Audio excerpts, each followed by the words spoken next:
GPA five শিক্ষার্থীদের অনেকেই জানে না জিপিএ মানে কি। বাংলাদেশ সম্পর্কেও তাদের ধারণা কম। মুখস্থবিদ্যা নির্ভর পড়াশোনা এবং শুধুমাত্র ভালো ফলাফলমুখী শিক্ষা ব্যবস্থার কারণেই শিক্ষার্থীদের এ অবস্থা বলে মনে করেন শিক্ষাবিদরা। আনোয়ার হোসেনের রিপোর্ট। মাধ্যমিক পরীক্ষার ফল প্রকাশের দিন এমন উচ্ছ্বাসে মেতে ওঠে শিক্ষার্থীরা। ভালো ফলের সর্বোচ্চ মাপকাঠি জিপিএ-৫ যারা পায় তাদের আনন্দ সীমা ছাড়ায়। প্রশ্ন উঠেছে বছর বছর পাশের হার আর জিপিএ-৫-এর সংখ্যা বাড়লেও শিক্ষার মান বাড়ছে কিনা। এর জবাব খুঁজতে আমরা কথা বলি এবার এসএসসিতে পাশ করা কয়েকজন শিক্ষার্থীর সঙ্গে, যাদের মধ্যে ৬ জন জিপিএ-৫ পেয়েছে। তাদেরকে আমরা কিছু প্রশ্ন করি। জিপিএ এটার পূর্ণাঙ্গ রূপ কি? জানি না, এখন মনে পড়ছে না। GPA grating point. এসএসসি এটার পূর্ণাঙ্গ রূপ কি? এখন আমার মনে পড়তেছে না। Junior school certificate. School secondary certificate. আমি জিপিএ-৫ পেয়েছি, ইংরেজিতে কি হবে?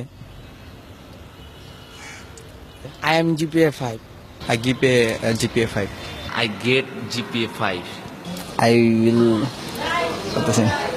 মোট 13 জনকে প্রশ্নগুলো করা হয়েছিল, কিন্তু কেউই সঠিক জবাব দিতে পারেনি। এসব শিক্ষার্থীর কাছে এরপর করা হয় সাধারণ জ্ঞান এবং বিজ্ঞান বিষয়ে কিছু প্রশ্ন।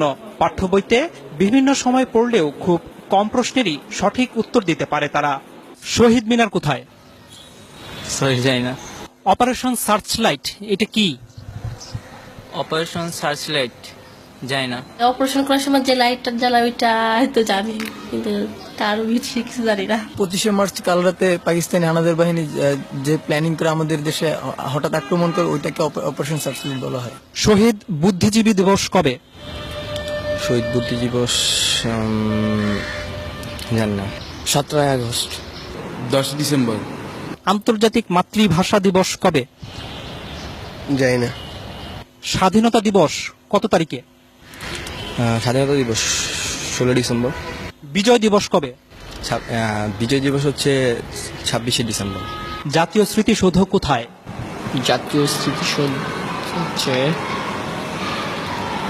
পাই না। রণসঙ্গীত কে রচনা করেছে? পারি না।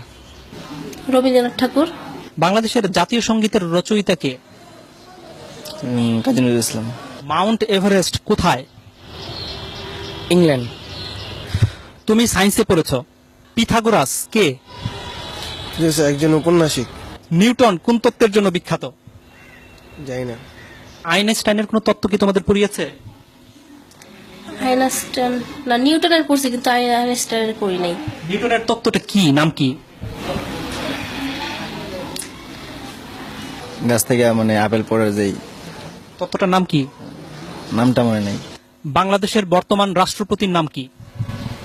বাংলাদেশের বর্তমান রাষ্ট্রপতির নাম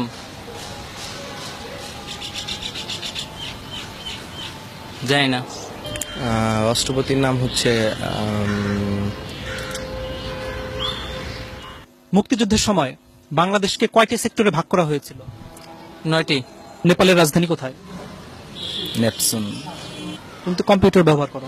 ব্যবহার করি মাঝে মাঝে আর কি, এই ফেসবুকে আর কি থাকি, গান টান শুনি। হার্ডওয়্যার এবং সফটওয়্যার এটার মানে বুঝো? জানি না। তোমরা কি পাঠ্য বইয়ের বাইরে কোনো বই পড়ো? এমনি মানে গল্পের বই পড়ি। কার গল্প? রবীন্দ্রনাথ ঠাকুরের গল্পের বই পড়ি। রবীন্দ্রনাথ ঠাকুরের একটা গল্পের নাম বলো তো।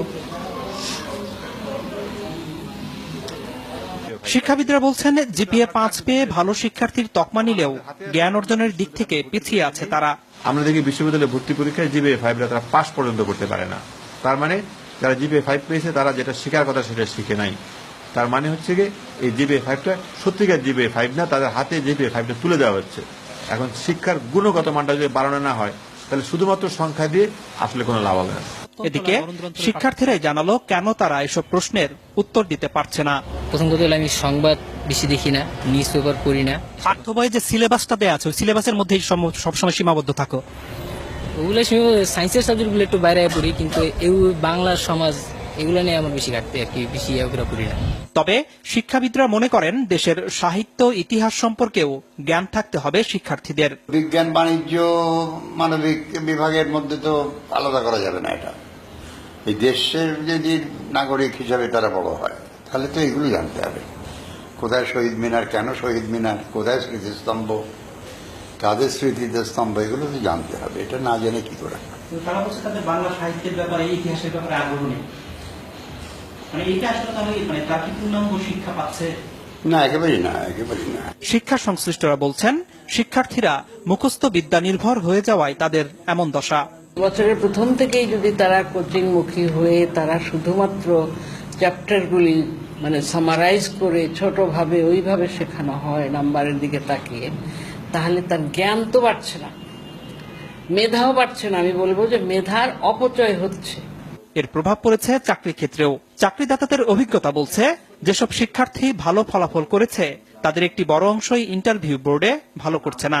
ট্রাফিক জ্যাম নিয়ে কিছু একটা লিখতে বললাম, বা এখন হয়তো ওয়ার্ল্ডে কোনো একটা ইভেন্টস হচ্ছে, সে কোনো একটা খেলার টুর্নামেন্ট চলছে, বলি যে এটার উপরে লেখেন, যা মনে হয় আপনি বাংলায় লেখেন, ইংলিশে লেখেন। উদ্দেশ্যটা থাকে হচ্ছে তার সেন্টেন্স মেকিংটা দেখা, থিঙ্কিং প্রসেসটা কি এটা জাজ করা, অ্যাটিটিউডটা দেখা। ফলাফলটা ভালো আসে না। জেনারেল নলেজটা ডেটোরিয়েট করেছে এবং কমিউনিকেশন স্কিলে ডেটোরিয়েট করেছে, বোথ রাইটিং স্কিল এবং ভার্বাল স্কিলটাতে। এমন বাস্তবতায় শিক্ষার্থীদের গুণগত মান নিশ্চিত করতে তারা যেন মুখস্থের পরিবর্তে পাঠ্য বই আগাগোড়া পড়তে এবং পাঠ্য বইয়ের বাইরেও বই পড়তে উৎসাহিত হয়, সে ব্যাপারে অভিভাবক এবং শিক্ষকদের জোরালো ভূমিকা রাখার আহ্বান শিক্ষাবিদদের। আনোয়ার হোসেন, মাছরাঙা সংবাদ, ঢাকা।